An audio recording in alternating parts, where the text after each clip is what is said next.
ጨርሰሃል ምዝገባ ተው እንጂ ብሮ ለመበቀል ነው እንዴ ለመላኩ እናግራለሁ ብላ አሳይመንት ያሰራን አንተ አይደል አሁን ደግሞ ሄድና ቲሸርት ይሸጥ ነው ብላ ሂድ አቃጥ እንዴ ተቀይመኝ እንዴ የቀልድ ነበርኩ ግን አሳይመንቱን ጨርሰን እስክናስረክብ ድረስ ቀልድ እንደነበር አልተናገርኩም ነበር አይደል አሁን ደግሞ የቀልድ ቲሸርት እስክናሳትም ድረስ ትሄዳለህ የዛን ሰዓት ደግሞ አንተ ነው የመጀመሪያ መዘገበው ሰው እንዴ ማረግማ መብትና የለም መብትና ግዴታዬን 43ኛ የወጣ ተማሪ አይነግረኝም እሺ መሸጥም አለመሸጥም የኔ መብት አይገርምም ደባር ቲሸርት ነው እንኳንም ቀረብኝ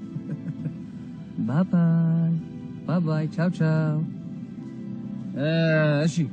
አሁን ምዝገባ ጀምረናል ስምና ዘይታችሁን ትናገራላችሁ ነይ ስምሽ ማን